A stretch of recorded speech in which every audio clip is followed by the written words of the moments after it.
My favorite part about van life is the freedom to be different.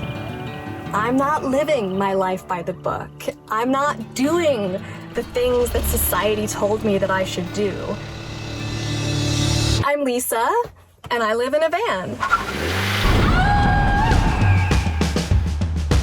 Welcome to Freebird the van. She's a 2012 Nissan NV 2500 high roof. She has 100,000 miles, and I've had her since June 2017. It took about 5 months to renovate Freebird into a tiny home.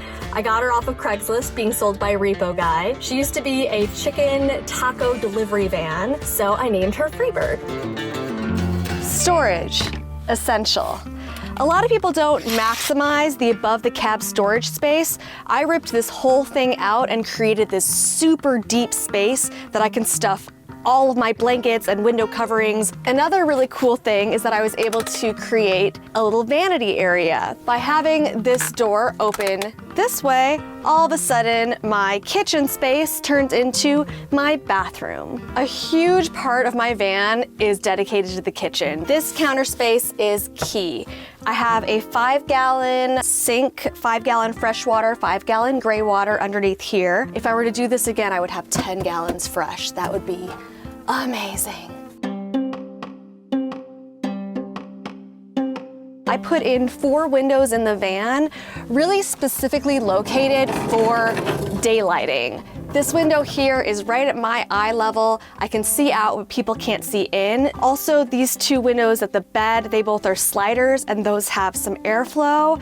And then this one's a slider as well. I've got a junk drawer here. Everyone needs a junk drawer. In here is my toilet. I have a Laveo dry flush toilet that's basically like a diaper genie for adults. The best part about Freebird is the bench to bed setup. This is a queen mattress cut up into pieces, and when you put it all together, the whole thing becomes a bed. It can actually fit 3 people comfortably. The cool thing is that when it's the benches, you can have such a great flow of traffic. When I'm working here in the van, I like to set up the table and open up the back door so I can have inside-outside work vibes. I purchased Freebird for $11,000. And then I spent $20,000 doing the renovation. Van life can cost a couple $1,000s or a couple $100,000. I will say that if you are thinking about embracing this lifestyle, I really highly recommend spending more money on the actual van. Cheap is expensive when it comes to renovations and when it comes to vehicles. So spend the money. The biggest challenge for me going from house life to van life was definitely minimizing. I could not even comprehend living in 60 square feet.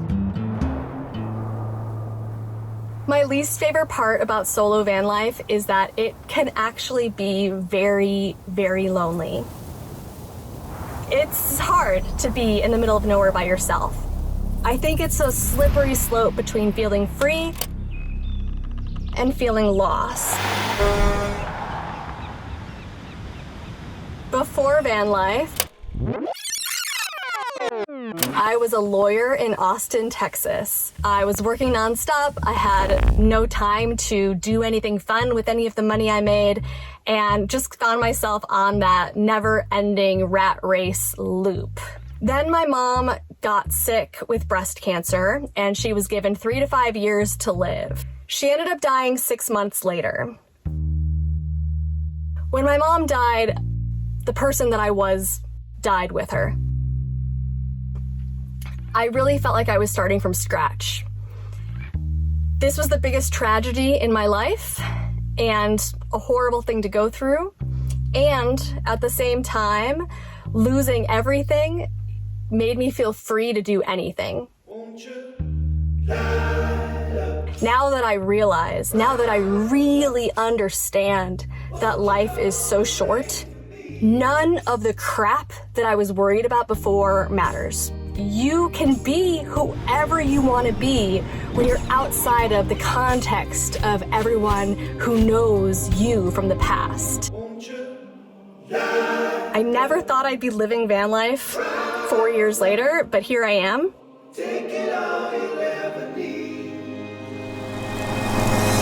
Who knows what lies ahead?